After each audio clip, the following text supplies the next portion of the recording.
Noticentro 1, CMI.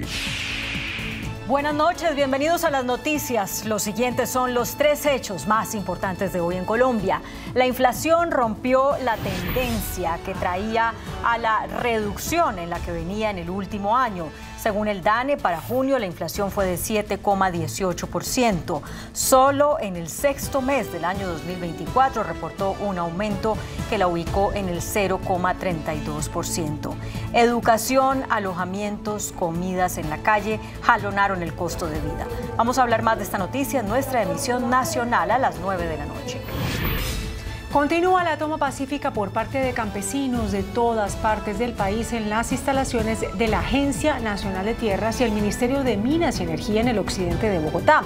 La Asociación Nacional de Usuarios Campesinos, en un pliego de 32 peticiones, espera llegar a acuerdos contundentes con el gobierno nacional en los que exigen el cumplimiento de la reforma agraria. La organización montó un campamento en el que se asentará de forma indefinida hasta negociar un acuerdo con el gobierno. Ampliación de esta noticia en nuestra emisión nacional a las 9 de la noche. Cumbre por la reactivación económica de Colombia. Esto sucede varias semanas después de que el presidente diera la orden de hacer un plan para reactivar la economía. Se llevó a cabo entonces una reunión entre el gobierno y los gremios de la producción para materializar el plan de reactivación económica. El gobierno habla de aumentar la inversión público-privada, reindustrializar y hacer economía del campo y energías renovables. Vamos a hablar más de esta noticia en nuestra emisión nacional a las 9 de la noche. Las siguientes son las noticias más importantes del mundo hoy. Indignación mundial por bombardeo de Rusia a hospital de niños en Ucrania. Hay decenas de muertos y heridos por el ataque. Alerta máxima en el estado de Texas por impacto del huracán Beryl. Ya se reportan 4 muertos y millones de afectados. Biden notifica a los demócratas que su candidatura sigue en pie y pide enfocarse en derrotar a Trump. La izquierda francesa fortalecida tras la victoria en las elecciones legislativas. Nicolás Maduro afirma en plena campaña que Karol G le hizo una canción y que pronto la va a presentar. El ejército ruso lanzó un ataque contra un hospital infantil en Kiev. Como consecuencia, al menos 25 personas perdieron la vida, entre ellas 2 menores de edad.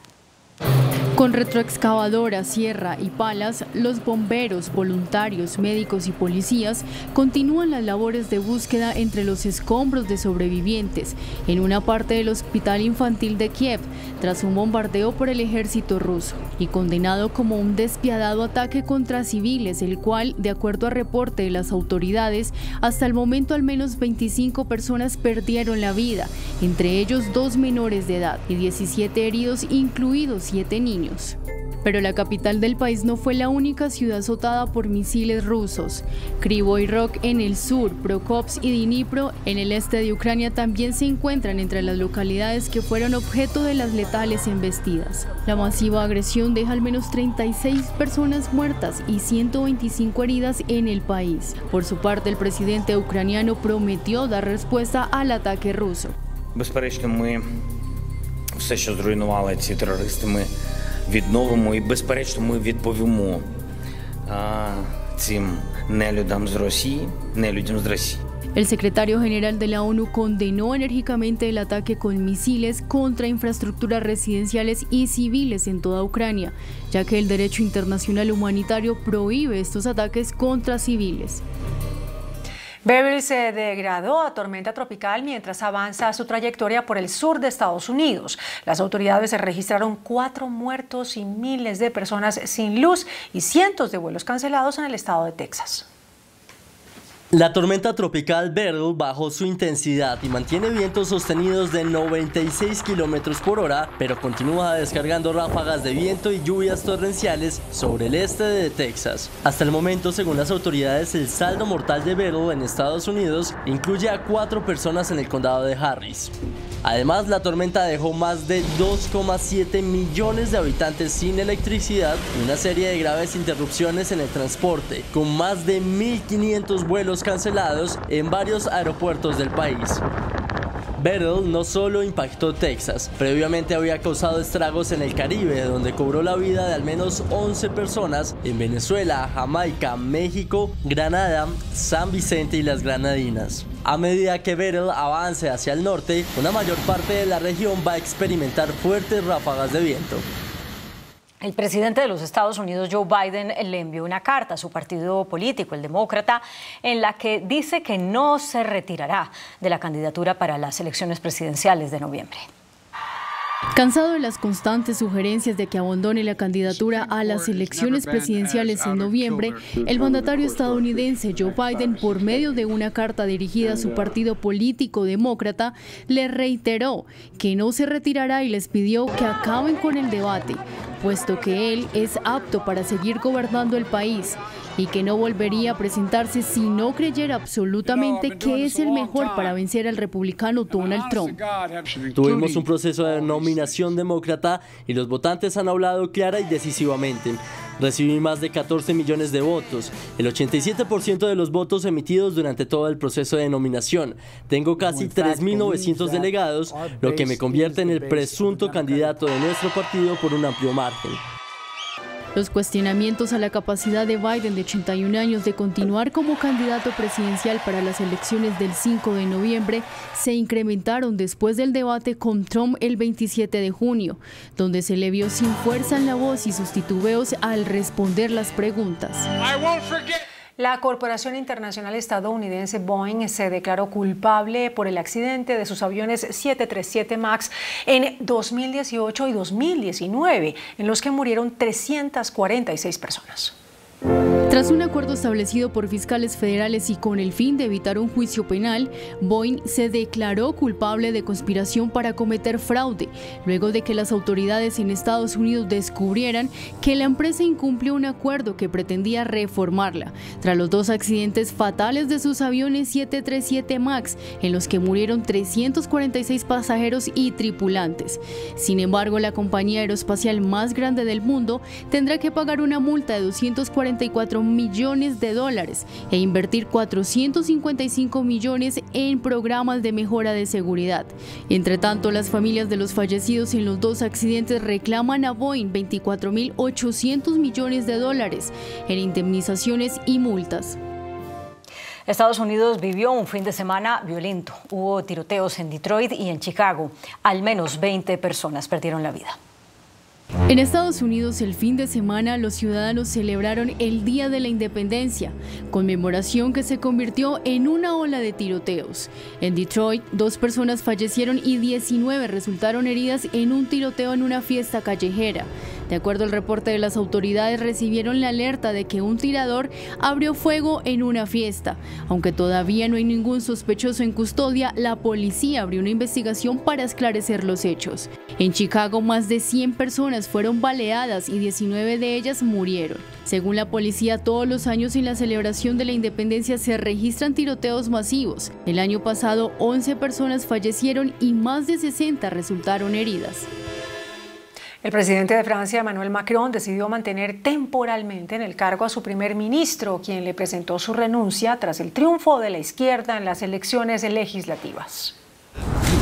Hay incertidumbre sobre la nueva legislatura francesa tras unas elecciones que no arrojaron mayoría absoluta a ninguna coalición política. Por medio de un comunicado del Palacio del Elíseo, el presidente Emmanuel Macron le pidió este lunes a su primer ministro Gabriel Attal que permanezca temporalmente en el cargo para garantizar la estabilidad del país. El mensaje fue difundido poco después de que el premier presentara formalmente su dimisión al mandatario, luego de conocer los resultados de la segunda y definitiva ronda electoral. Los resultados de las elecciones, según el Ministerio del Interior, indican que el partido de izquierda Nuevo Frente Popular quedó en primer lugar, pero sin mayoría absoluta, y tendrá 182 escaños en la Cámara Baja del Parlamento francés. En segunda posición, la alianza centrista del presidente, Juntos por la República, que obtuvo 168 diputados. En tercer y sorpresivo lugar se encuentra el partido ultraderechista Agrupación Nacional, que finalmente queda con 143 legisladores. Y como cuarta fuerza política, los republicanos, la bancada de la derecha tradicional francesa, que obtuvo 45 escaños. Para obtener la mayoría absoluta, las bancadas debían alcanzar al menos 289 lugares en la Asamblea. El presidente de Venezuela, Nicolás Maduro, les dijo a sus seguidores que la cantante colombiana Karol G le envió una canción para su campaña política. Karol G me mandó una canción para la campaña. La vamos a estrenar estos días. Mira, ya ensayé el baile.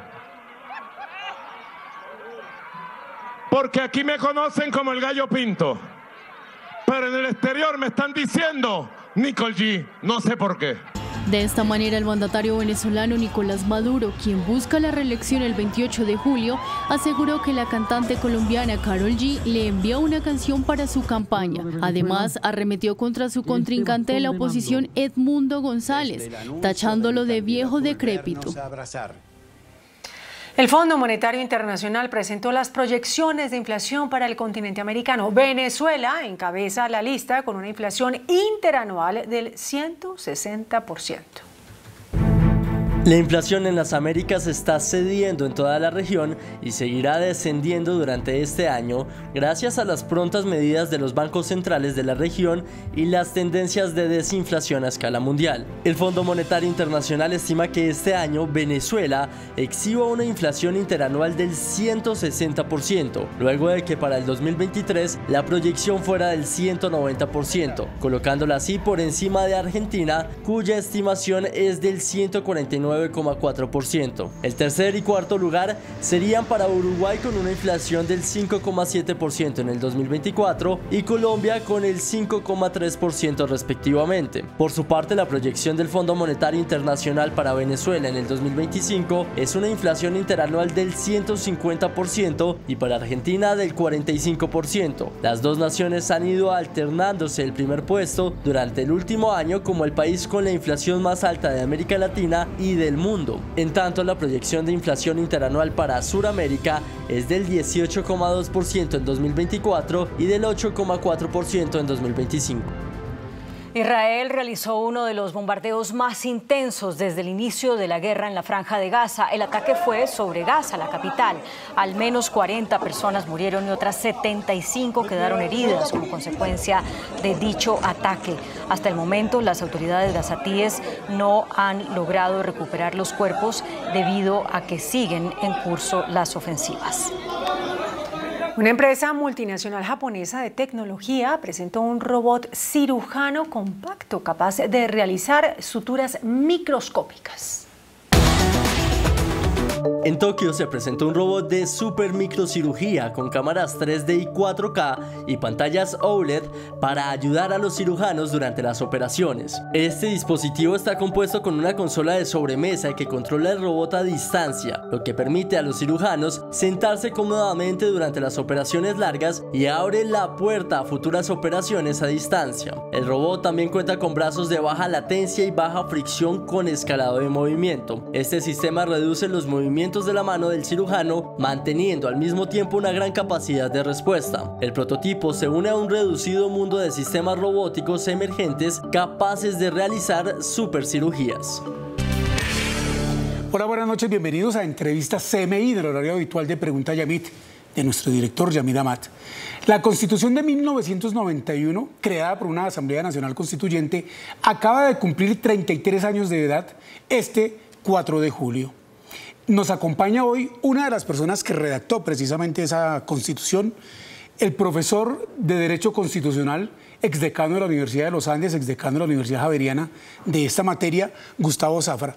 Profesor Zafra, buenas noches, bienvenido a Entrevistas CMI. Muy amable, Gerardo, y mil gracias por la invitación de CMI y un saludo a todo tu equipo también. Doctor Zafra, usted suscribió con otros constituyentes como Carlos Rodado Noriega, como Angelino Garzón, como Álvaro Echeverri Uruburu, que fue de la Alianza Democrática M19, Antonio Galán Sarmiento, hermano del fallecido Luis Carlos Galán Sarmiento, todos constituyentes, una carta de rechazo a la Asamblea Nacional Constituyente que propone el presidente Gustavo Petro. ¿Por qué? Fundamentalmente porque, en primer lugar, en un discurso equívoco del actual gobierno, no era claro si se iba a seguir el procedimiento que la misma Constitución establece para su reforma. Pero además porque consideramos todos muy inoportuno que a mitad de un gobierno, en vez de estar aplicando su plan de desarrollo y las leyes que le ha aprobado muy importantes este Congreso, entre otras 3 reformas constitucionales, ojo, y 2 de ellas direccionadas al tema campesino y agrario, en vez de dedicarse a la implementación de estas medidas tan importantes en que coincidieron Congreso, Gobierno y Cortes hasta ahora, pues se lance un poco hacia ese mundo desconocido de una asamblea constituyente que además ejecutaría el nuevo gobierno. Es como dejarle una especie de testamento político a un nuevo gobierno que, entre otras, puede ser un gobierno de fuerzas alternativas al actual. Entonces no está bien que se le fije una hoja de ruta desde ahora a un nuevo gobierno que empezará en 2026. Esa carta que suscribió usted con sus colegas constituyentes, es decir, miembros de la Asamblea Nacional Constituyente del 91, coincide con otra carta que sacaron cerca de 200 personalidades, entre ellas varios exministros también, negando la posibilidad, diciendo ellos que no es necesaria ni conveniente la Asamblea Nacional Constituyente propuesta por el gobierno Petro. Pero, ¿qué es una constitución, doctor Gustavo Zafra? Precisamente una constitución es la estructura fundamental del Estado, no solo en la Carta de Derechos, sino en la estructura orgánica para hacer cumplir esos derechos. Entonces es una unidad inescindible. Hay que mirarla como un sistema y no leerla fragmentadamente. Entonces los constituyentes tenemos mucho temor que, sobre pretexto de unas modificaciones a la parte orgánica, terminen por vía indirecta afectando derechos esenciales y fundamentales de la Constitución, como por ejemplo la alternancia política. Por eso los constituyentes nos opusimos a la reelección presidencial, para decirlo claramente. Que usted recuerda que antes de la Constitución del 91 se permitía la reelección siempre y cuando no fuera inmediata. Y ahí quiero hacerle un reconocimiento al presidente de la época, que aceptó sin ninguna objeción que los constituyentes elimináramos la reelección presidencial aún con un periodo de intervalo. ¿Se refiere usted al expresidente César Gaviria? Evidentemente, jamás hizo ninguna objeción a que se eliminara por la constituyente del 91 la reelección. Después, por otras razones, con el famoso articulito la metieron, y la experiencia colombiana es que las reelecciones en 200 años todas han sido fatídicas. Y yo creo que mucho de lo que nos une a los constituyentes que firmamos esa carta de distintas tendencias políticas es que la reelección es inconveniente en cualquiera de sus formas. ¿Y es que les asalta ese temor? Pues de que de pronto en la constituyente metan ese tema o una ampliación de periodo. Aquí tenemos el tema de que esto disparan globos todos los días. Entonces usted oye hoy el globo de la Asamblea Constituyente, ayer oyó el del Poder Constituyente, anteayer oyó la tesis del señor Negri, que es un constitucionalista sinceramente marginal en la teoría constitucional. Y donde yo creo que por el camino que van es a tratar de volver esto un referendo, porque con el referendo requieren una votación menor de una cuarta parte del censo electoral y la mitad más uno de esa cuarta. Entonces la jugadita ahí, como se dice, es más bien llevar los acuerdos políticos a un tema de referendo que es igualmente inconveniente. Veo en sus respuestas desconfianza en cuanto a la pretensión que tiene el gobierno del presidente Gustavo Petro. Es que un gobierno lo primero que genera es confianza. Yo le devuelvo la pregunta a Gerardo. ¿Usted cree que hoy hay confianza? Doctor Zafra, la Constitución del 91 fue creada con un consenso político. Evidente, ahí confluyeron maravilloso. A estudiantes, empresarios y los dirigentes de los partidos políticos de la época, que incluso crearon un triunvirato para copresidir la Asamblea Nacional Constituyente en cabeza de Horacio Serpa, nombre del Partido Liberal, de la cual usted hizo parte en esa lista de la Asamblea Constituyente. Álvaro pero Gómez lista independiente, ¿no? Yo me lancé por el Partido Liberal, pero con mi propia lista, con Doris Eder de Zambrano y Emilio Aljure. Álvaro Gómez de Salvación Nacional, que recogía el Partido Conservador, y Antonio Navarro, quien acaba de dejar las armas junto con Carlos Pizarro, Gustavo Petro, hoy presidente de la República, en ese grupo guerrillero M-19 que se transformó en Alianza Democrática M-19. Consenso. ¿Eso existe hoy para hacer una nueva constituyente?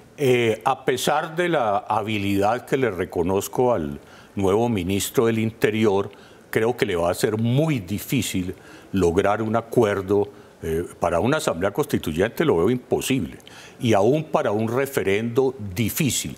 Podría haber acuerdo para unas reformas constitucionales puntuales en algunos temas, por ejemplo, en devolverle a los departamentos, distritos, municipios, las eventuales regiones, las entidades territoriales indígenas que las han dejado enmochiladas, las participaciones en recursos nacionales que la constituyente del 91 aprobó y que por distintas reformas fueron erosionando, sin entrar a controvertir si hubo razones justificadas o no de orden público, de la crisis económica de finales del siglo pasado, pero el efecto final es que la tercera parte de la bolsa que había previsto la Constitución del 91, ojo, para primera infancia, para salud, para educación, para agua potable y para saneamiento ambiental, porque era para gasto social, pues eso se disminuyó casi que en un tercio a partir de los comienzos de este siglo.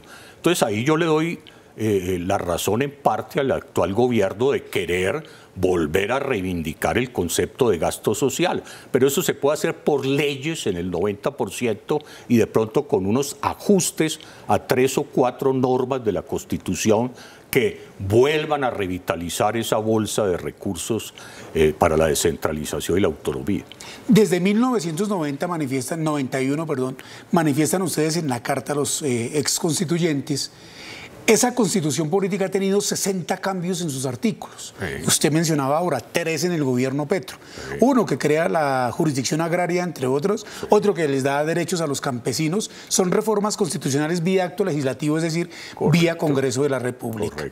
¿Eso es una reformitis que ha afectado el espíritu de la Constitución o no? No, yo diría que nosotros, con la lección histórica de la de Río Negro, no quisimos aceptar la propuesta de algunos constituyentes de declararla irreformable por 10 años. Y dijimos, no, es muy bueno que una constitución sea viva, que se vaya adaptando a las necesidades cambiantes, las velas de la constitución ajustándolas al resultado que se buscó. Y yo creo que ha habido reformas buenas, por ejemplo, las que trataron de mejorar el sistema de partidos, que después, por estas decisiones del Consejo Electoral, pues han terminado otra vez en 33 partidos, pero cosas que se pueden arreglar por leyes estatutarias y no por reformas constitucionales. Basta, por ejemplo, subir umbrales o establecer unos requisitos mayores para las personerías jurídicas, cosas que pueden hacer por ley estatutaria. Entonces yo creo que ha habido reformas buenas a la Constitución del 91. La Constitución, Gerardo, es como una especie de planos de un edificio arquitectónico. Pero ¿a quién le toca desarrollar esos planos? Al Congreso, y a las Cortes, obviamente, y al gobierno con sus propuestas. Entonces yo no le veo problema que haya ajustes constitucionales, pero con la vía del Congreso y obviamente dentro del sistema de control constitucional de las Cortes. Y ahí aprovecho esto. Sí, por eso no lo pueden hacer por decretos de estados de excepción, como dicen que se hizo la convocatoria, la del 91, porque ahora desde hace 32 años la Corte ha sentado el precedente que puede pronunciarse sobre el contenido de los decretos declaratorios del estado de excepción. Y la Corte va a mirar con lupa si eso hay una falsa motivación o si se están alegando conmociones que no son o crisis que no son. Es decir, hay una talanquera frente a cualquier pretensión de un gobierno que quiera pasarse por encima del Estado de Derecho. Constitucional en Colombia, no le quepa duda de eso, Gerardo. Es una corte admirada en el mundo, estudiada en los estados europeos, estudiada en las academias norteamericanas y casi que referente de muchas reformas en las constituciones latinoamericanas.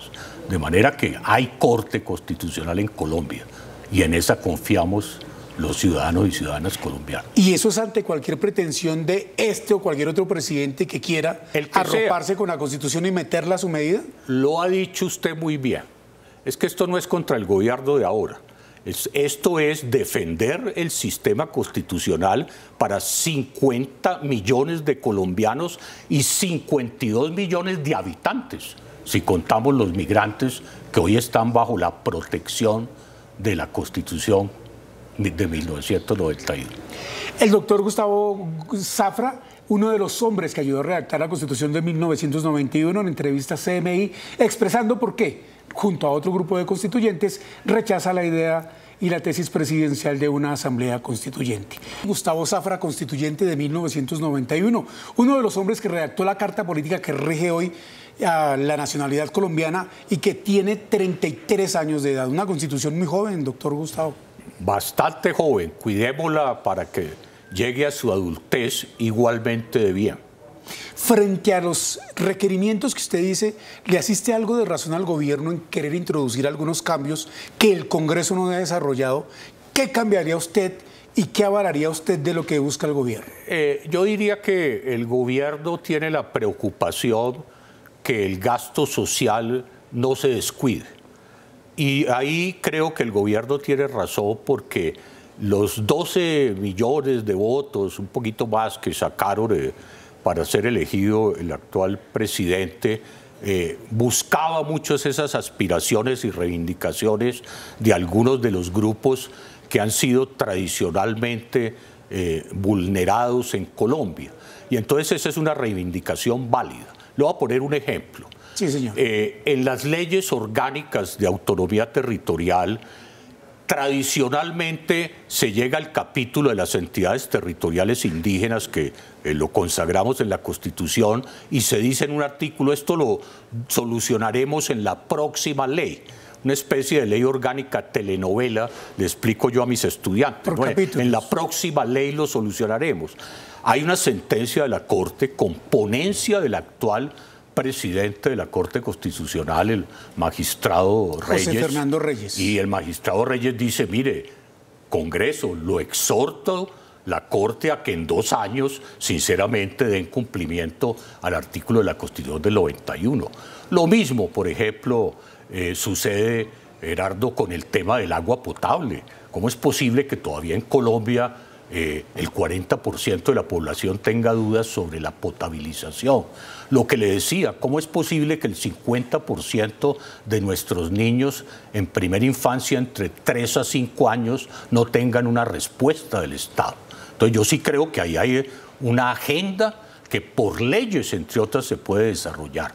Pero si el gobierno actual quiere tener una seguridad de unos mínimos presupuestales, pues lleve a la Constitución esos mínimos presupuestales. Pero estoy seguro que el Congreso le colabora por medio de actos legislativos en esos 3 o 4 artículos para ponerle una base mínima de derechos fundamentales a los 50 millones de colombianos, más los 2 millones de migrantes que tenemos, que también tienen derecho a esa protección. Doctor Zafra, la Constitución en su artículo primero dice que Colombia es un Estado descentralizado con autonomía de sus entes regionales, pero las contrarreformas lo que han hecho es volver a concentrar el poder y a centralizar el poder administrativo colombiano. Yo lo digo con mucho cariño porque es una institución muy respetable, pero es que todo el país no cabe en la 13,26 en planeación nacional. Entonces, planeación nacional tiene que entender que ya hay unos centros de poder en Colombia técnicamente tan buenos como el equipo de planeación nacional que le debe dar confianza a ellos. Voy a poner un ejemplo con Bogotá. Sí, a Bogotá hay que dejarla que Bogotá decida su propio camino. No hay que estársele metiendo hasta en la carrera séptima, decirle pues qué hace con la carrera séptima Bogotá, para ponerle solo un ejemplo. Y lo mismo con la costa Caribe, Barranquilla es un epicentro muy importante de desarrollo, acaba de ser premiada como estructura portuaria a nivel mundial. Con Buenaventura los caleños esperamos que Buenaventura vuelva a tener un trato adecuado porque no lo tiene. y obviamente tiene todo el derecho la gente de Buenaventura que no se la mire solo como si fuera un muelle, y por supuesto la gente de la frontera de Santander y norte de Santander tiene derecho a que el gobierno le ayude a manejar el tema de la migración venezolana. Porque no se trata, más faltaba de cerrar la frontera. Son hermanos venezolanos que en su momento nos ayudaron en los años 80 cuando el papel era al revés. Y lo mismo con la frontera ecuatoriana. Entonces hay que dar un mensaje, es que la 13 con 26 entiende que hay otros centros de decisión tan importantes como ellos, con técnicos tan bien formados como ellos. Sigue el tema del centralismo en un tema fundamental que es la corrupción en Colombia. Desde Bogotá se dice es que allá en provincia roban, pero acá también lo hacen y con mayúsculas. Pues los grandes escándalos han sido nacionales y no locales. Le agradezco, Gerardo, que lo diga. Ahí le voy a dejar la cuñita al externado. Juan Carlos Henao, que en paz descanse, mi gran amigo, 4 tomos sobre la corrupción en Colombia. Ojalá todos los abogados nos lo leyéramos. Ahí va la cuñita para el externado. Doctor Zafra, ¿qué es poder constituyente y qué es asamblea constituyente? Y le hago la pregunta en relación con una publicación que hizo en sus redes sociales el presidente Gustavo Petro, en el sentido de decir, antes de constituyente, poder constituyente. Es que como Petro cambia como de partitura todos los días, pues no sé la pregunta a cuál de tantas se refiere, pero te contesto. El poder constituyente del pueblo quedó reglado en la Constitución. Existe el poder constituyente, pero el pueblo que lo ejerce se manifiesta dentro de los parámetros de la Constitución. 3 formas. Democracia representativa, porque finalmente a los congresistas los elige el pueblo. Segunda forma, referendo, que puede ser convocado por ciudadanos o a través de el gobierno mismo, o obviamente iniciativa de X número de congresistas. ¿Y qué pasa? Que el proyecto debe pasar por el Congreso, redactarse la norma para que el pueblo se pronuncie. Ojalá no sean muchas, porque le pasa lo que le pasó al referendo del expresidente Uribe, que pasó una pregunta y todas las demás se hundieron. Y la otra, la Asamblea Constituyente, que ahí está, lo importante es que el temario sea muy preciso para que no suceda lo mismo, pero no en la mitad de un gobierno, eso se hace comenzando un gobierno. No son las 3 formas de modificar la Constitución, de alterarla en algunos de sus artículos, que son acto legislativo, Congreso de la República, referendo tiene que ser por ley, Congreso de la República, y Asamblea Constituyente, ley, Congreso de la República. Es decir, no hay ninguna posibilidad de que haya un cambio constitucional sin que pase por el Congreso de la República. Lo otro se llama nacionalsocialismo, se lo inventó un teórico muy respetado como constitucionalista, pero que Hitler usó. Estamos hablando del nazismo, ¿ok? Es decir, pasarse por encima del Estado de Derecho. Es un golpe de Estado, eso es dictadura, eso no le cambiemos el nombre. ¿Usted cree que un gobierno como el de Gustavo Petro podría pasar por encima del Estado de Derecho? Creo que Colombia tiene instituciones y espero que el presidente Petro, que colaboró en la Constitución del 91, nos ayude a mantenerlas. A propósito, doctor Zafra, ¿qué diferencia hay entre el Estado de Derecho de la Constitución de 1886, la de Rafael Núñez, que rigió Colombia durante 105 años, y Estado Social de Derecho, que rige desde 1991 y tiene 33? Que precisamente los derechos de contenido social como la salud, la educación, el derecho al agua potable, el derecho a la vivienda y al empleo, también son derechos fundamentales y como tales susceptibles de protección por vía de tutela. En estos días en un foro en la Luis Ángel Arango yo hacía esa observación, que la relación derecho y economía, ojalá los órganos del Estado y las ramas comencemos a manejarlos mejor, porque hay unos lenguajes híbridos que a veces, y me incluyo, los abogados tenemos dificultad para integrarlos y sistematizarlos.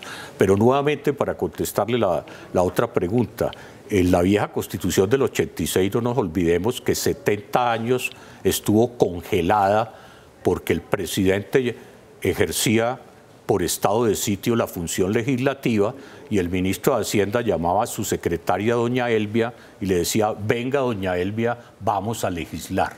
Entonces el cuentico de que la Constitución del 86 estuvo vigente no es cierto.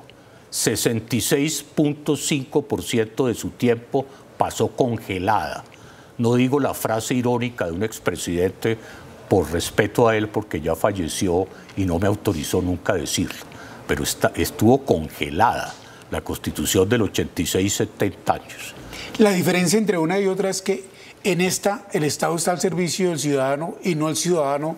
Yo diría que el ciudadano también está obviamente en la obligación de cumplir sus derechos y de no abusar de sus derechos y respetar los derechos ajenos. Entonces el ciudadano también tiene sobre todo deberes tributarios. Usted me dio esta oportunidad. Por ejemplo, yo no estoy de acuerdo con el reportaje que sacó el doctor Pardo, a quien respeto, pero es devolver el sistema tributario. ¿A qué Pardo se refiere? A Santiago Pardo. Santiago Pardo, devolver el sistema tributario a la época anterior a las reformas tributarias sociales. En eso defiendo la reforma de José Antonio Campo, que por otras razones ha tenido dificultades. Pero el principio de progresividad tributaria lo aplica todo Estado decente, democrático del mundo. Y ese es un concepto que hay que construir mejor, el de progresividad tributaria, porque trabaja es con tasas efectivas y no con tasas nominales.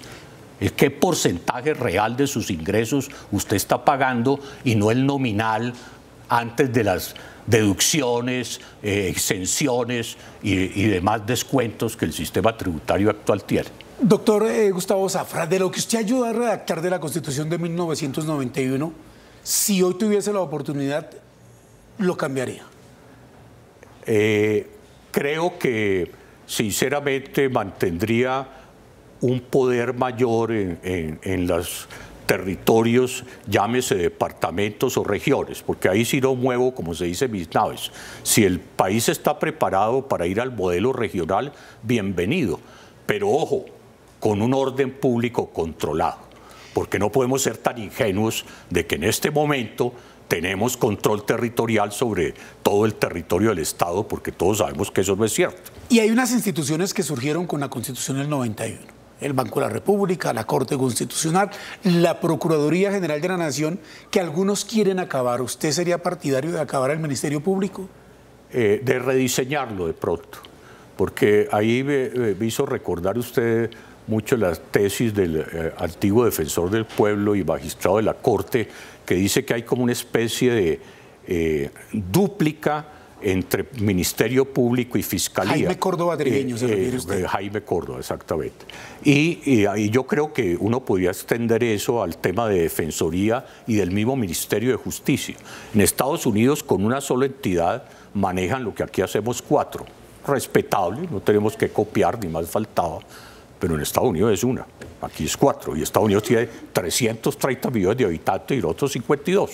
Ese bebé, que ya es un adulto de 33 años, sí. ¿Qué diagnóstico hace usted de su salud hoy? Como padre que es usted de esa Constitución. Goza de buena salud porque hay instituciones, y lo más lindo es cuando usted ve un estudiante como los míos, aún niños, porque no todos tienen 18 años de edad, y ahí voy a hacer una pequeña cuñita, con la Constitución en la mano haciendo valer sus derechos hasta frente a la misma universidad. Eso está muy bien. De esos 300... Y le voy a decirle cuál es mi cuñita, Gerardo. La mitad de mis estudiantes eran menores de 18 años en primer semestre, entonces ellos no podían votar. Me acordé de Fernando Carrillo allí. El debate con Fernando era ¿por qué no bajamos la edad de ciudadanía a 16 o 17? Y por eso la norma para conciliar quedó en que por ley estatutaria el Congreso podría reducir la edad a 17 años para que los universitarios todos puedan votar. ¿Con qué argumento yo le digo a la mitad de mis alumnos usted no puede votar y a la otra sí, si están sentados en la misma clase? Y muy brevemente, doctor Gustavo Zafra, la última pregunta. De esos 380 artículos de la Constitución, ¿cuál es el que a usted más lo enamora? El 13, ¿Qué es del cuál? derecho a la igualdad. Todos somos iguales sin distinción de sexo, raza, opción, religión, partido político u otras. El doctor Gustavo Zafra, constituyente de 1991, padre de la Constitución del 91, uno de los hombres que lo ayudó a redactar. Muchas gracias por estar aquí en Entrevista CMI. Gracias, Gerardo, y a todo tu equipo. Y a ustedes, televidentes, los invitamos a que continúen aquí en Noticentro 1 CMI con las noticias de Colombia y el mundo. Buenas noches. Inflación frena su tendencia a la baja. Sube levemente en junio según el DANE. Bajan hurtos a residencias y comercio en primer semestre del año. Campesinos se toman agencia de tierras. Bloquean también vías en el Cesar. Presidente convoca cumbre mañana con presidentes de altas cortes. Exconstituyentes, políticos y académicos envían carta oponiéndose a constituyente. Líder de las extintas FARC dice no a constituyente del presidente Petro. Cumbre de comisionado de paz con disidencias del ELN en Nariño. Ex jefe paramilitar Salvatore Mancuso reclama libertad y denuncia plan para asesinarlo. Histórica caída de la deforestación en Colombia, reporta ministra de Ambiente. Crisis humanitaria en Urabá por cierre de frontera en Panamá. Contraloría detecta irregularidades en contratación del Metro de Bogotá. Gobierno lanza diálogos por la reactivación económica. Iniciamos nuestra segunda hora de noticias. El costo de vida en Colombia frenó su tendencia a la baja después de 15 meses. El DANE informó que en junio la inflación subió, presionada por los costos de la educación, las comidas en restaurantes y el alojamiento en los hoteles. Aunque la inflación registró un aumento entre mayo de este año, que fue de 7.16%, y junio, que fue de 7.18%, en la medición de los últimos 12 meses registró una disminución comparado con el mismo mes de 2023, cuando fue de 12.13%. Lo que estamos viendo en la mensual, pues estamos viendo un 0.32, que es muy similar a lo que estamos reportando hace un año. Cuando ya miramos los acumulados, pues sí estamos viendo unas disminuciones. Preocupa que se ha detenido, digamos, esa tendencia a la baja que veníamos mostrando en la disminución de la inflación desde el año pasado. En este mes de junio del 2024 la inflación fue del 0.32, por encima ligeramente de junio del año pasado, que había sido el 0.30. Las actividades que jalonaron el costo de vida en el sexto mes del año fueron: educación 11.21%, restaurantes y hoteles 9.57%, alojamiento, agua, electricidad y gas 9.25%. Recordemos que los arriendos en Colombia los pagamos indexados a la inflación del año pasado y por eso vemos que este rubro es el que está teniendo protagonismo durante este primer semestre del año. En salud tenemos productos farmacéuticos y dermatológicos que tuvieron unos incrementos de los precios. Hace mucho no veíamos este rubro de salud en estos primeros niveles de variación. Los almuerzos, los corrientazos, las cenas que vamos a consumir por fuera del hogar. Y esa presión inflacionaria constante, principalmente en materia de costos de alimentos, de insumos, de servicios públicos y de arriendos, ha hecho que sea inevitable el reajuste de los precios de los menús. Las ciudades con mayor inflación en el último año son Valledupar 8.71%, Montería 8.10%, Sincelejo 8.08% y Cartagena 8.01%. El gobierno reportó una disminución en los delitos de hurto a residencias y hurto a comercios. Según el Ministerio de Defensa, los homicidios también han disminuido en lo corrido del año en las principales ciudades del país. Las cifras oficiales difundidas por el Ministerio de Defensa dan cuenta de una disminución del hurto a comercios, mientras en el primer semestre del año 2023 se registraban 25.532 casos. En el mismo periodo de este año 2024 la cifra bajó a 17.551. Asimismo, se redujo el número de casos de hurto a residencias al pasar de 18.938 a 15.027 casos en el primer semestre de este año.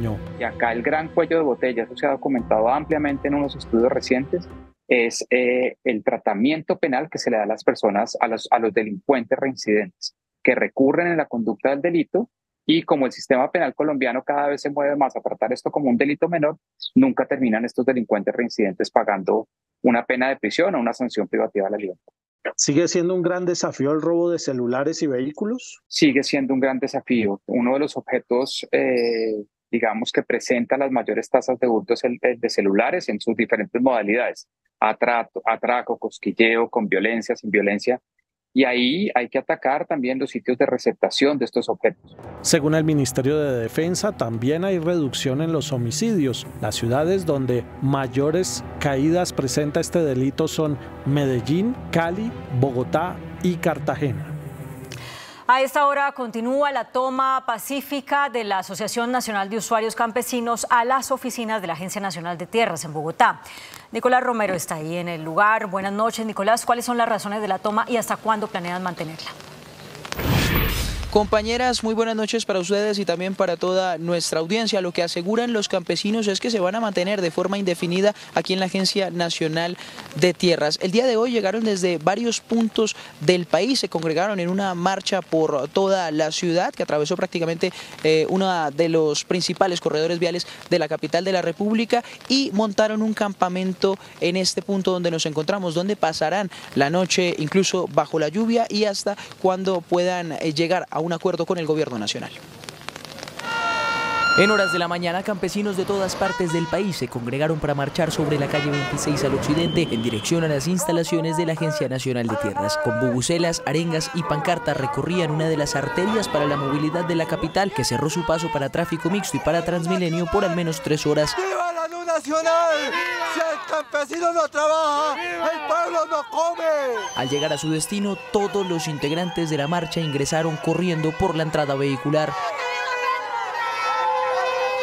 En las instalaciones de la Agencia Nacional de Tierras ya los esperaba otro gigantesco grupo que desplegaba artículos necesarios para acampar por varios días en el lugar. Y venimos preparados a lo que sea, es decir, a quedarnos un día, 15 días, un mes, eso depende ya del gobierno nacional. Nosotros en el departamento del Cauca estamos posicionados como campesinos, pero sí que haya un lugar que nos diga que es una zona de reserva campesina legalmente constituida, no la tenemos. Mientras algunos encendían leña y alistaban los alimentos para cocinar el almuerzo, otros irrumpieron en las instalaciones del Ministerio de Minas y Energía para desplegar asentamientos pasajeros en los que estarán hasta que sean atendidas sus demandas. Para conocer ese amplio pliego de peticiones, entrevistamos al presidente de la Asociación Nacional de Usuarios Campesinos, que nos contó algunas de las principales demandas que traen para estas mesas de diálogo con el gobierno nacional. Noticentro 1 CMI conoció el pliego de 32 peticiones que la Asociación Nacional de Usuarios Campesinos negociará con los representantes del gobierno nacional. El principal pedido de la organización dice lo siguiente: exigimos a la Corte Suprema de Justicia y a la Corte Constitucional respaldar la reforma agraria integral y promover un espacio de interlocución con el campesinado de Colombia en cabeza de la Agencia Nacional Campesina. Otro de los puntos es la articulación efectiva entre las instituciones gubernamentales. Lastimosamente hoy las instituciones no están articuladas, no tenemos los avances en cuanto a el cumplimiento de los acuerdos pactados con las organizaciones. Y en ese sentido, entonces, los campesinos buscamos todos los medios de interlocución, buscamos cómo concertar con las instituciones, pero lastimosamente ha sido una concertación infructuosa. Otra de las solicitudes que más preocupa al campesinado es la seguridad en sus territorios y la entrega de aquellos que habían quedado pactados en mesas anteriores. Hemos convocado a una movilización indefinida y hasta tanto no tengamos una respuesta clara frente al pliego de peticiones que hemos presentado como Agenda Nacional Campesina, no nos vamos a ir de Bogotá. ¿Esa respuesta clara cuál sería? Que el gobierno nos diga cuándo nos va a cumplir. Básicamente eso es lo que espera el campesinado, que le cumplan. El paro y la toma pacífica cesarán únicamente si el gobierno entrega a la organización fechas en las que se cumplan sus demandas. El gobierno asegura que está abierto al diálogo y que a pesar de todo, lo que se ha pactado está en proceso de cumplirse. Es por ahora la información que emitimos desde la Agencia Nacional de Tierras, ubicada en el occidente de Bogotá, desde donde me despido. Nicolás Romero, Noticentro 1 CMI. Nicolás, muchísimas gracias. Y en el departamento del Cesar, los campesinos adelantan 3 bloqueos en diferentes vías del departamento. Exigen el cumplimiento de la reforma agraria. Desde la madrugada de este lunes, miembros de la Asociación Nacional de Usuarios Campesinos de Colombia, ANUC, mantienen bloqueadas 3 vías del departamento del Cesar: la guía del municipio del Copey, el corregimiento de Casacara en Codazzi y San Roque en Curumaní. Nosotros estamos aquí por el incumplimiento del gobierno nacional. El gobierno nacional nos ha engañado. Nosotros estamos pidiendo el acceso a tierra. Estamos pidiendo el plan integral de la reparación colectiva de todos los afiliados asociados a la ANUC. La manifestación se mantendrá hasta llegar a acuerdos con directivos del gobierno nacional. Frente a esta situación, el secretario de gobierno del Cesar informó que se instaló un puesto de mando unificado para regular los cierres en las vías. Entrar a un diálogo directo con las directivas de estos bloqueos. Estos bloqueos hacen parte de una manifestación nacional por parte del campesinado colombiano, que además exige la implementación integral de la reforma agraria. Y en medio de la controversia respecto a la idea del gobierno de hacer una Asamblea Nacional Constituyente, el presidente Gustavo Petro se reunirá este martes con los presidentes de las altas cortes, así como con la fiscal general Luz Adriana Camargo. A primera hora y en Casa de Nariño serán recibidos por el presidente Gustavo Petro los altos representantes de la rama judicial, los presidentes de la Corte Suprema de Justicia Gerson Chaverra, la Corte Constitucional José Fernando Reyes, el Consejo de Estado Milton Chávez, así como la fiscal general Luz Adriana Camargo. Un encuentro de alto nivel que se da en medio de la propuesta del presidente Petro a una Asamblea Nacional Constituyente y tras el anuncio del ministro del Interior de iniciar con los diálogos con los diferentes sectores sociales y políticos para lograr un acuerdo nacional. Se espera que en el encuentro el presidente Gustavo Petro entregue detalles de los aspectos esenciales para avanzar con la propuesta de una Asamblea Constituyente en medio de fuertes cuestionamientos por parte de los magistrados de las altas cortes. La independencia y la autonomía judicial. Asimismo, el presidente Petro estará acompañado de la nueva ministra de Justicia, Ángela María Buitrago, para también poner sobre la mesa la necesidad de avanzar con una reforma al sistema judicial. Diferentes personalidades del país, incluido un grupo de constituyentes de 1991, rechazaron la propuesta del gobierno nacional de convocar una nueva Asamblea Nacional Constituyente. Viene aquí a la Javeriana. Gustavo Zafra integró la Asamblea Nacional Constituyente a nombre del Partido Liberal. Álvaro Echeverri Uriburu lo hizo a nombre de la Alianza Democrática M19. Los dos corredactaron la Constitución de 1991. Hoy se oponen a que haya una Asamblea Nacional Constituyente. Uno de los grandes aciertos nuestros fue dejar que la Constitución pudiera modificarse por 3 vías y no hacerla absolutamente rígida. Y por eso la Constitución ha sobrevivido, porque la han ido ajustando a la vida real de las sociedades. Considero que en este momento una constituyente no es conveniente, más por temas de tipo político y de falta de consensos, etcétera. Sí creo que hay que hacerle ajustes fundamentales a la Constitución colombiana en términos de el ejercicio de la política, sistema electoral, la reforma fundamental y profunda nuevamente a la justicia colombiana, al aparato administrativo de la justicia. Dice el doctor en Derecho Constitucional Gustavo Zafra que la Constitución debe ser respetada por todo presidente. Eso es lo que nos diferencia de la ley de la selva, el respeto a la Constitución. Y Echeverri Uriburu dice que esta no puede ser omnímoda. Una constituyente convocada a través del procedimiento actual sería una constituyente limitada y por tanto no sería omnímoda, sería limitada en los temas que la misma ley de convocatoria le fijaría a esa constituyente. Los dos suscribieron una carta con otro grupo de constituyentes que coincide con más de 200 personalidades adicionales que dicen no a la Asamblea Nacional Constituyente. El presidente Gustavo Petro se reunió con los integrantes del partido Comunes. Luego del encuentro, el jefe de Estado recibió un espaldarazo a su propuesta de constituyente. El encuentro que se realizó en la presidencia tenía como objetivo preparar el informe que se presentará ante el Consejo de Seguridad de la ONU sobre la implementación de los acuerdos de paz. El acuerdo nos va diciendo, para eso nos ponemos de acuerdo, reformas en el Congreso, normas, leyes, decretos. Bueno, y si alguien dice la reforma constituyente y hay consenso, si eso hay consenso, vamos para esa, pero eso se parte de ahí. Primero vamos a trabajar eso.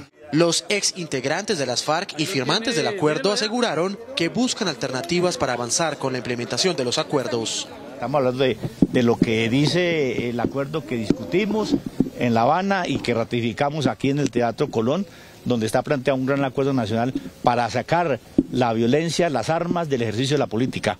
Eso es lo fundamental.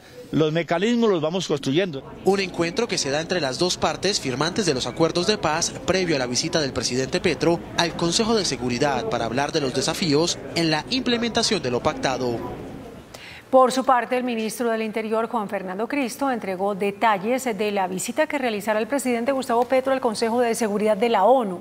Descartó que se hable de la constituyente en el encuentro. El gobierno nacional ultima los detalles del informe que presentará el presidente Petro en la ciudad de Nueva York sobre la implementación de los acuerdos de paz. Aseguran que buscan acciones concretas frente al poco avance que se presenta. Es un plan de choque para acelerar la implementación del acuerdo de paz y en el cual además el presidente ha reiterado una y otra vez el compromiso del gobierno con la implementación del acuerdo de paz. El ministro descartó que se ponga sobre la mesa en las Naciones Unidas el tema de la Asamblea Nacional Constituyente. Eso no tiene nada que ver con el acuerdo de paz ni con el Consejo de Seguridad de Naciones Unidas. Esa palabra se está volviendo... Bueno, el presidente Petro viajará el próximo miércoles a la ciudad de Nueva York, donde presentará los desafíos de la implementación de los acuerdos firmados entre el Estado y las extintas FARC. Las fuerzas militares revelaron hoy una inédita alianza entre el ELN y la denominada Segunda Marquetalia para combatir a otros grupos ilegales y hacerse con el control territorial de una zona rural de Barbacoas, Nariño. Este video difundido por las fuerzas militares sería una de las evidencias de una alianza inédita entre la llamada Segunda Marquetalia y el Ejército de Liberación Nacional en Nariño para combatir y disputar el territorio de esa región con el Estado Mayor Central. De acuerdo a las primeras informaciones, la intención sería la de fortalecer las capacidades terroristas de la alianza criminal entre la Segunda Marquetalia y el GAO-LN para confrontar al autodenominado Estado Mayor Central por el control ilegal de este territorio. Según las fuerzas militares, en recientes operativos se localizó en esa zona un depósito ilegal con 65 minas antipersonal. El jefe negociador del gobierno con el llamado Estado Mayor Central de las FARC, que se mantiene en la mesa de diálogos, Camilo González, dijo hoy que es partidario de prorrogar el cese el fuego con estas estructuras, pese a los últimos acontecimientos en Valdivia, Antioquia, donde perdieron la vida 6 militares. El próximo 15 de julio vence la prórroga del cese el fuego con una parte del Estado Mayor Central. A partir de hoy se inicia un ciclo de conversaciones que se ve complicado tras la muerte de 6 uniformados en Valdivia. Pues la recomendación que hacemos desde la delegación es que se mantenga el cese al fuego, un nuevo decreto, pero es el presidente el que en definitiva lo decide. Vemos altamente conveniente, hay un alivio, lo han reclamado alcaldes de las zonas donde hay intervención de quienes están en la mesa y también de comunidades. Yo creo que es mucho mejor conversar en medio de circunstancias de disminución de violencias, donde se puedan hacer reclamos y arreglar controversias que en una situación de guerra abierta. En las conversaciones que arrancan, las dos partes buscarán un acuerdo para eliminar el uso de las minas antipersonal. Pues le damos toda la importancia en este ciclo al tema de prohibición de las minas antipersona y particularmente de realizar algunas experiencias de desminado en varias partes del país. Pese a las dificultades, las conversaciones se mantienen con 20 subestructuras que hacen parte de los bloques Magdalena Medio y Suroriental, que tendrían alrededor de 1.500 hombres y que operan en los departamentos de Caquetá, Meta, Guaviare, Huila, norte de Santander, sur de Bolívar y el Bajo Cauca antioqueño.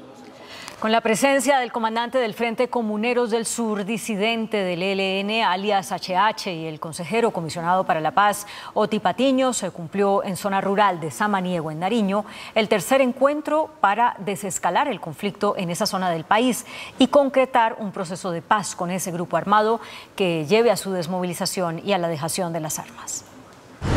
3 ejes tiene el proceso que el gobierno busca fortalecer con el Grupo Comuneros del Sur, que pertenecía al ELN, el desescalamiento de las violencias en el territorio, la implementación de las transformaciones territoriales y el espacio para la transición de las personas integrantes del grupo armado hacia una condición de ciudadanía plena.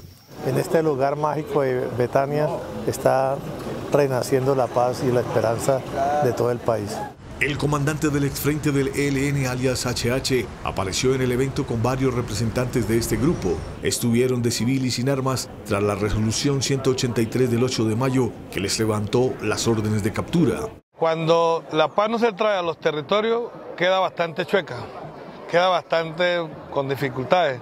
Nosotros hemos considerado, hemos tomado una decisión, hoy cumplimos 2 meses de haber hecho una ruptura oficial ante el ELN para construir una paz más local, más regional. Para las comunidades indígenas de la región, este encuentro es un avance para la paz territorial. Nosotros como autoridades indígenas estamos haciendo también el llamado a los actores armados para que aportemos y sigamos trabajándole a este proceso de la transformación territorial. El gobernador de Nariño, quien también estuvo presente, habló de la dejación de armas. Hoy aquí hemos visto un Frente Comuneros del Sur que junto a las comunidades, ¿cierto?, definen el anhelo de esas comunidades de dejar las armas con el propósito de integrarse social y políticamente a esas comunidades. La idea del gobierno es poder concretar urgentemente la suspensión de hostilidades contra la población civil. Las autoridades reportaron la captura de uno de los presuntos responsables del reclutamiento ilegal de menores para incorporarlos a las filas de las disidencias en el sur del país. La Policía Nacional reportó un golpe a los reclutadores de menores para grupos armados ilegales con la captura de este hombre que hasta ahora ha sido identificado por las autoridades con el alias de Chepe, segundo cabecilla del frente de Dagoberto Ramos de las disidencias de las FARC. Se trata, según las autoridades, de uno de los principales reclutadores de menores de edad que además venía adelantando inteligencia militar para impedir la sustitución de cultivos ilícitos en el departamento del Cauca. La captura fue posible en una acción coordinada por la Policía de Colombia con la Fuerza Aérea y la Fiscalía en un allanamiento a una vivienda en Caloto, en donde el hombre estaba huyendo desde hace varios días. La defensa del ex jefe paramilitar Salvatore Mancuso denunció que hay un plan para asesinarlo. Pidió protección para su cliente una vez se defina su salida definitiva de la cárcel. El ex jefe paramilitar Salvatore Mancuso estaría a punto de salir de la cárcel, luego de que Justicia y Paz levantara varias de las órdenes de captura en su contra. Sin embargo, el IMPEC aún verifica si tiene procesos pendientes. Desde Estados Unidos, la abogada de Mancuso habló sobre el caso y dijo que el ex jefe paramilitar debe quedar libre en las próximas horas. No existe ningún requerimiento en contra del señor Salvatore Mancuso y que por lo tanto debe hacerse efectiva esa boleta de libertad de manera urgente. Ante la inminente libertad del ex jefe paramilitar, la UNP alista un dispositivo para garantizar su seguridad. Incluso su defensa denuncia un plan para asesinarlo. Se tiene conocimiento que supuestamente existe un plan para atacar al señor Salvatore Mancuso. Claro que tememos por la seguridad. De hecho, desde hace muchos años a nosotros los abogados nos han estado amenazando. Mancuso es procesado por miles de delitos, incluidos homicidios, desplazamientos y desapariciones forzadas. Hace instantes, el presidente Gustavo Petro posesionó a los nuevos ministros del Interior, Justicia y Agricultura. Además, se conoció la renuncia de la ministra de Vivienda, Catalina Velasco. David Parra, buenas noches. ¿Qué dijo el presidente al tomar juramento a los nuevos integrantes del gabinete? Margarita, buenas noches. Efectivamente, hace pocos minutos finalizó aquí en el Salón Gobelinos de la Casa de Nariño esta ceremonia de posesión. El presidente Gustavo Petro entregó sus expectativas a sus nuevos ministros, a Juan Fernando Cristo, nuevo ministro del Interior, María Constanza García, la nueva ministra de Transporte, Marta Carvajalino, la nueva ministra de Agricultura, y a Ángela María Buitrago, su nueva ministra de Justicia. También posesionó al nuevo director de la Agencia de Defensa Jurídica del Estado y a la nueva directora de la Unidad de Víctimas. Este fue el mensaje del presidente Petro. ¿Por qué razón hay un cambio de gabinete drástico casi al llegar a la mitad del gobierno? En realidad porque estamos reparando errores y detectando problemas estratégicos. O innovamos o fracasamos. Y aquí nos toca innovar y por eso cambió el gabinete. Con personas, lo advierto de una vez porque pueden arrepentirse, todavía están a tiempo, si no se tienen que agarrar de la silla fuerte, que espero, mujeres y hombres, den la batalla por el cambio. Bueno, pues el presidente Gustavo Petro también envió fuertes cuestionamientos a la rama judicial por el hundimiento de varios de sus políticas y proyectos, asimismo al gobierno del expresidente Iván Duque. Es la información que tenemos a esta hora en vivo. David Parra, Noticentro 1 CMI. Muchas gracias, David. Buenas noches. Y el gobierno reportó una caída histórica en la deforestación. Dijo que es la más grande disminución de los últimos 23 años. En el consolidado del año 2023 se reportó una reducción del 36% en deforestación. Así lo anunció el Ministerio de Ambiente. La cifra del año 2023, que es 79.256 hectáreas, es la cifra más baja producida desde que tenemos serie histórica desde el año 2000. Es por primera vez una cifra que reduce sustancialmente por debajo de las 100.000 hectáreas y es un año realmente icónico en esta lucha contra la deforestación. Recuerden que el compromiso de Colombia es llegar a cero deforestación al 2030, que se mapea como más o menos 50.000 hectáreas en el año 2030. Entre 2021 y 2023, la reducción es del 54%, pasando de 174.103 hectáreas deforestadas en 2021 a 123.517 en 2022 y menos de 80.000 en 2023. La Amazonía tuvo una disminución del 38% en deforestación, Meta del 57%, Putumayo 52% y Caquetá 34%. Esta es la reducción más significativa de este milenio. El Tribunal de Cundinamarca frenó el giro de 180.000 millones de pesos que la Unidad de Gestión del Riesgo autorizó durante la administración de Olmedo López al municipio de Girón, en Santander, para la atención de calamidades. El director de gestión del riesgo destacó las implicaciones de un fallo del Tribunal de Cundinamarca que suspendió un giro de 180.000 millones de pesos al municipio de Girón, el cual fue aprobado por Sneider Pinilla días antes de su salida de la entidad ante los señalamientos de corrupción en su contra. Hoy esos 180.000 millones de pesos están nuevamente libres. Parte del fallo es la anulación del CDP. Entonces podemos utilizar esos recursos para atender el fenómeno de la niña. El ex subdirector de gestión del riesgo, Sneider Pinilla, es investigado por presuntamente manejar irregularmente dineros de la entidad para repartir con políticos y empresarios. Todos esos fondos de inversión colectiva se entregaron en los últimos días de la administración de Olmedo López. Muchos están firmados solo por Sneider Pinilla. Y pues bueno, estos dos criminales a lo que se dedicaron fue a tratar de raspar la olla. Es realmente inaceptable cómo comprometieron en los últimos días de la administración casi $500 millón de pesos. El director de gestión del riesgo reveló que hay más contratos en litigio, dado que fueron firmados bajo la administración de Olmedo López y Sneider Pinilla. Los trabajadores sindicalizados del Ministerio de Trabajo no retomarán sus actividades. Aseguran que no les han pagado los días no laborados y exigen la presencia de la ministra Gloria Inés Ramírez en la mesa de diálogo. Hoy se debían entregar las sedes en las que se desarrolla la huelga de empleados del Ministerio de Trabajo. Sin embargo, los sindicatos anunciaron la continuidad de la huelga por el no pago de los días no laborados. Lo formal y para nosotros decir levantamos la huelga es cuando se cumpla pago de salario y cuando se cumpla en mesa de diálogo que quede en acta el cumplimiento de los 13 puntos priorizados y concretar con ellos cómo se van a cumplir esos acuerdos. Fuentes del Ministerio de Trabajo le confirmaron a este noticiero que las órdenes de pago fueron emitidas y entre hoy y mañana todos los trabajadores que firmaron el acuerdo de compensación recibirán el pago. Hoy se cumplieron 38 días de cese de actividades. La situación en el Urabá antioqueño por el cierre de la frontera ordenado por el gobierno de Panamá es crítica debido al represamiento de migrantes que pretenden atravesar Centroamérica y llegar a Estados Unidos. El gobierno de Panamá instaló un cerco con alambre de púas en la frontera con Colombia para frenar la migración por el Darién. Esto en la frontera, vea cómo sellaron, bien sellado ese camino, vea. Líderes aseguran que cerrar los principales caminos por donde han transitado millones de migrantes incrementará los riesgos en una ruta que ya de por sí es muy peligrosa. Esta situación nos va a generar un grave problema, que se va a represar el número de migrantes.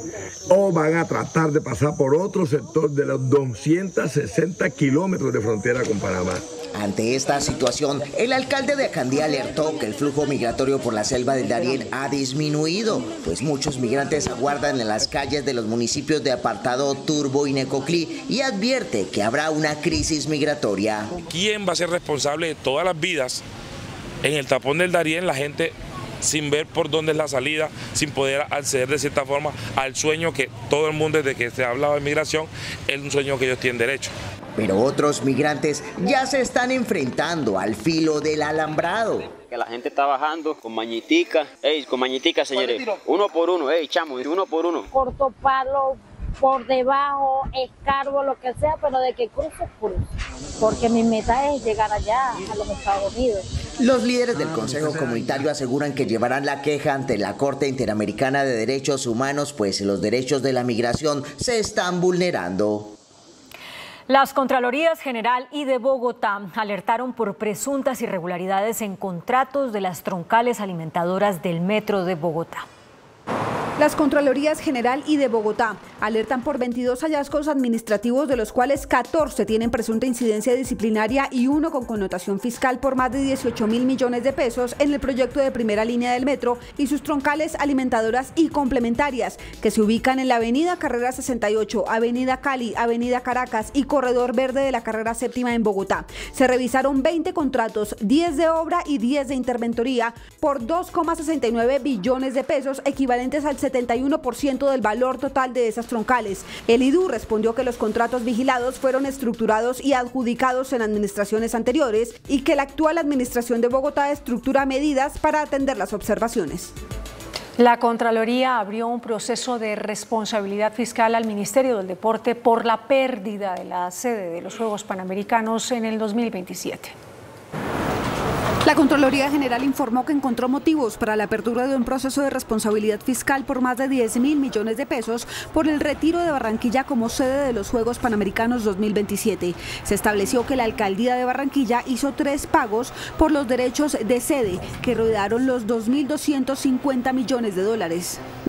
El Ministerio del Deporte incumplió con el compromiso que se tenía con la organización deportiva, que era el pago de por lo menos $8.000 en 2 fechas. El primero para el 30 de diciembre de 2023 y el segundo para el 30 de enero del 2024.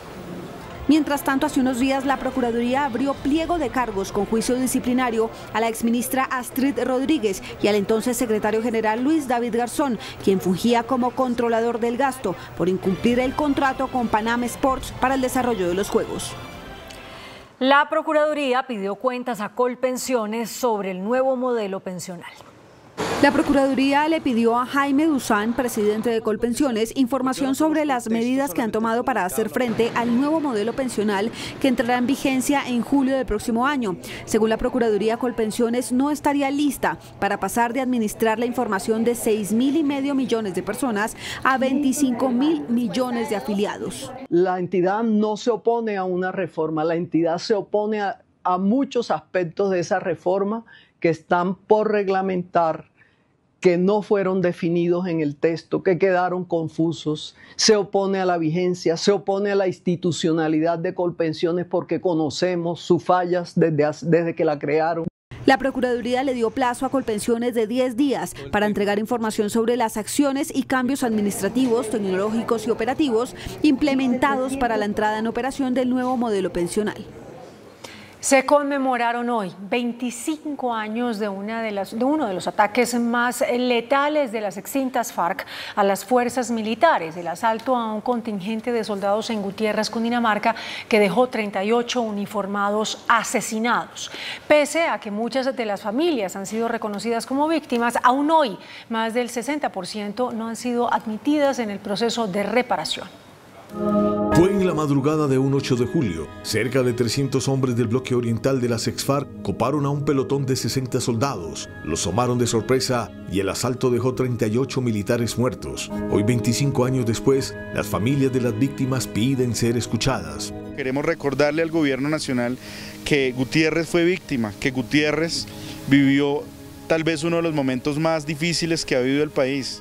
Hoy fue lanzado el documental Gutiérrez, una deuda pendiente. Aproximadamente 175 familias han sido reconocidas como víctimas, pero según Acuña, esto es menos del 30%. Gutiérrez debió haber sido incluido dentro de este grupo de municipios que fueron priorizados y que hoy están recibiendo la inversión de recursos que a raíz del proceso de paz se destinó para tal motivo. Según Acuña, Gutiérrez sigue siendo una deuda pendiente para la reparación integral. 11 de los 20 congresistas de la coalición Verde Esperanza firmaron una carta en la que presentaron formalmente a Catherine Miranda como candidata a la presidencia de la Cámara de Representantes. La tensión política por la presidencia de la Cámara de Representantes se agudiza a contados días del inicio de la legislatura el próximo 20 de julio. Con esta carta, la representante Catherine Miranda dio a conocer que 11 de los 20 congresistas de la bancada Verde Esperanza apoyan su candidatura. Sin embargo, otros de los candidatos explican que la carta no es vinculante y el partido aún no define quién o quiénes serán los candidatos. Por el momento hay 5 aspirantes a la presidencia de la corporación. El exfiscal Eduardo Montealegre presentó una denuncia contra el alcalde de Santa Marta, Carlos Pinedo, por presuntos nexos con grupos paramilitares. Ante la Fiscalía, Jorge Agudelo, candidato a las elecciones a la alcaldía de Santa Marta, denunció al alcalde electo Carlos Pinedo. El origen es una foto entre él y alias Don Camilo, comandante del grupo paramilitar Los Pachenca. Esta foto se toma en la zona de operación del grupo de Los Pachengas, del grupo paramilitar, que hacía un candidato a la alcaldía de Santa Marta. Según el candidato, hubo constreñimiento en la zona rural de Santa Marta por parte del grupo paramilitar donde ganó Pinedo, frente a la zona urbana donde ganó Agudelo. También dice que hubo un supuesto concierto para delinquir entre autoridades electorales para, según él, robarse las elecciones. Lo que ocurrió con las elecciones de Santa Marta fue un robo latente, un robo orquestado. La denuncia ante la Fiscalía es por los delitos de concierto para delinquir y constreñimiento al elector. El ejército ruso bombardeó un hospital infantil en Kiev. Al menos 25 personas murieron. El presidente de Venezuela, Nicolás Maduro, aseguró que la cantante Karol G le envió una canción para su campaña política. El gobierno de Chile envió una nota de protesta a Colombia por las declaraciones del presidente Gustavo Petro, quien pidió la libertad del alcalde Gabriel Jadue. Las noticias del mundo en Noticentro 1 CMI. Un ataque ruso a un hospital infantil en Kiev dejó sin vida al menos a 23 personas y 2 menores de edad, y 17 heridos, entre ellos 6 niños. Asimismo, bomberos, policías y médicos continúan las labores de búsqueda de sobrevivientes entre los escombros. El presidente de los Estados Unidos, Joe Biden, por medio de una carta a su partido político demócrata, reiteró que no se retirará de la candidatura presidencial, ya que él es apto para seguir gobernando el país y que no volvería a presentarse si no creyera absolutamente que él es el mejor para vencer al republicano Donald Trump, agregando que los votantes lo eligieron. El presidente de Venezuela, Nicolás Maduro, aseguró que la cantante Karol G le envió una canción para su campaña política, la cual se estrenará en los próximos días. Incluso aseguró que en el exterior lo llaman Nicole G. El gobierno chileno notificó que entregaron una carta de protesta a la encargada de negocios de Colombia en Chile ante los dichos del presidente Gustavo Petro, ya que sus declaraciones son inaceptables e imprudentes, que desconocen la trayectoria democrática del país, así como la existencia de un Estado de Derecho. Esto luego de que Petro en su cuenta de X pidiera la libertad de Gabriel Jadue, preso por la jurisprudencia de Pinochet impuesta a los seres libres. El gobierno presentó ante sectores económicos y empresariales el plan de reactivación económica y de generación de empleo. Después de varias semanas de la orden del presidente de generar un plan de reactivación económica, hoy gobierno y gremios se sentaron en la primera mesa de trabajo para dicho plan. Para reactivar la economía se requiere entonces fortalecer los sectores. Nosotros como gobierno, nuestros sectores en el sector eléctrico, en el sector agricultura, ¿sí? en el sector TICS, que es un sector muy importante que nosotros tenemos, el sector salud, educación, que también está generando reactivación, y en todo el tema de inversiones, especialmente en construcciones que tienen que ver específicamente en sectores agrarios, donde también tenemos una gran expectativa para avanzar. Los gremios solicitan que la mesa sea permanente y la ejecución sea una de las bases de trabajo. Claramente ejecución. Segundo, las medidas de política pública que se requieran para reactivar la economía, que en eso coincidimos todos. Y tercero, pensando en que quedan prácticamente 2 años de gobierno y que aquí el trabajo conjunto debe llevar a que le mejore la condición de vida a 50 millones de colombianos. La inversión desde el lado privado está parada, hay mucho retraso en proyectos y parte de ese diálogo hoy fue mirar cómo se puede reactivar y cómo se puede destrabar. Desde el próximo 15 de julio, los usuarios del servicio de energía de la empresa Aire tendrán una rebaja del 4% en las tarifas. La empresa de servicio comunicó que se trata del cumplimiento de los acuerdos logrados con el Ministerio de Minas y Energía.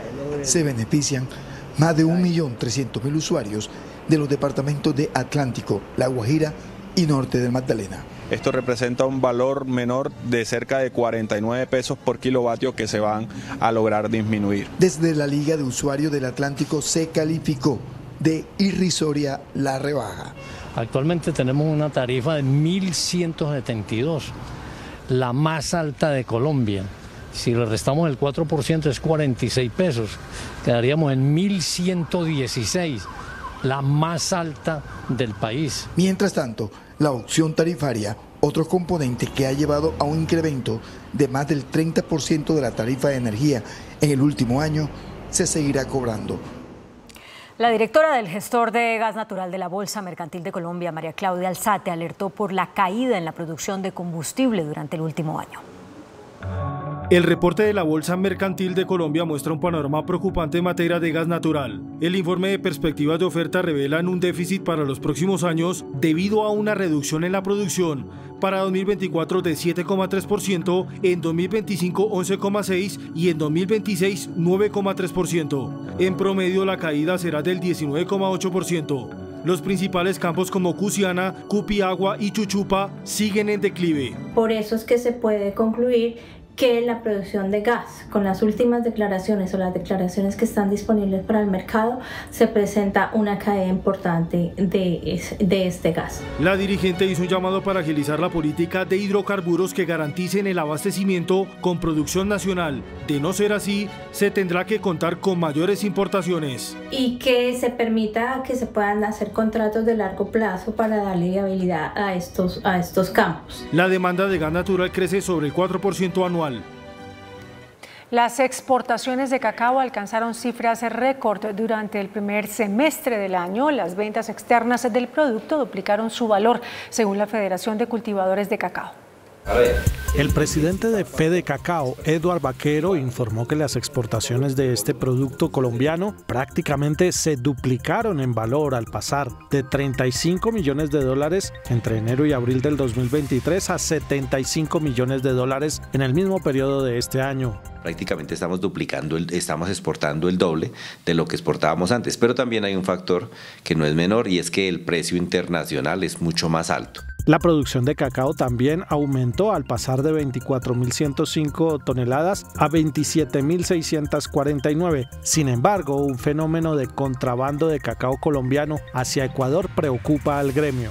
Estimamos que seguramente unas 2.500 o 3.000 toneladas se fueron. Es menos recursos que dejan de recibir los productores del aporte que ellos mismos hacen. El presidente de la Asociación de Productores de Leche, Felipe Pinilla, hizo un llamado a la nueva ministra de Agricultura, Marta Carvajalino, para que se reúna de urgencia con el gremio para buscar soluciones a la crisis del sector derivada de la caída en los precios al productor.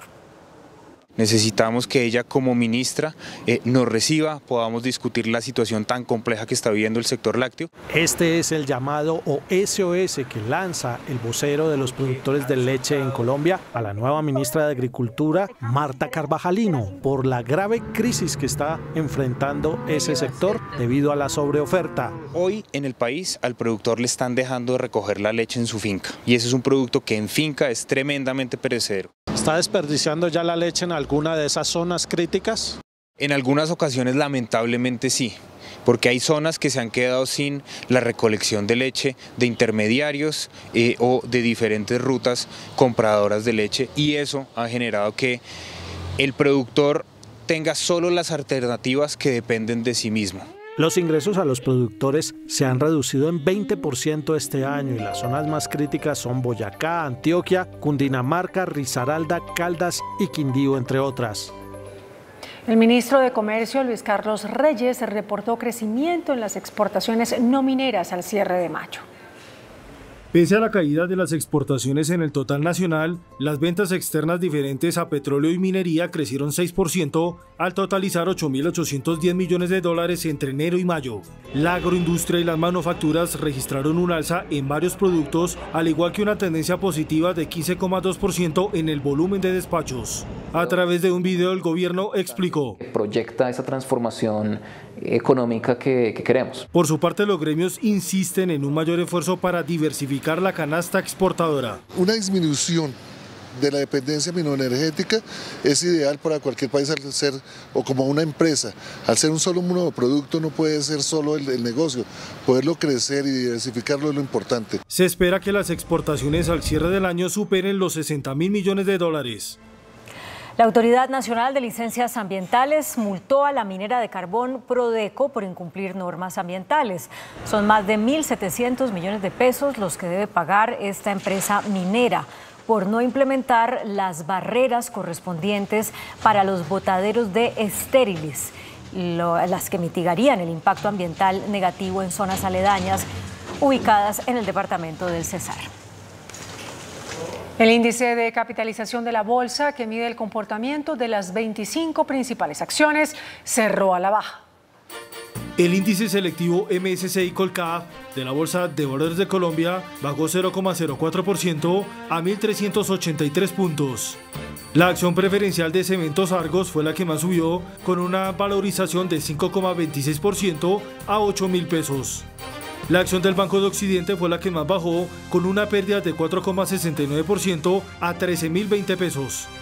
La acción ordinaria de Cementos Argos fue la más negociada de la jornada, al movilizar más de 8.000 millones de pesos, con una variación negativa de 0,12% a 8.390 pesos. El dólar cerró a la baja. Indicadores económicos en Noticentro 1 CMI. Tenemos noticia al cierre. En Medellín, un canadiense fue hallado muerto en un exclusivo conjunto residencial del barrio El Poblado. En lo corrido del año, 32 extranjeros han muerto en la capital antioqueña. Hasta aquí Noticentro 1 CMI.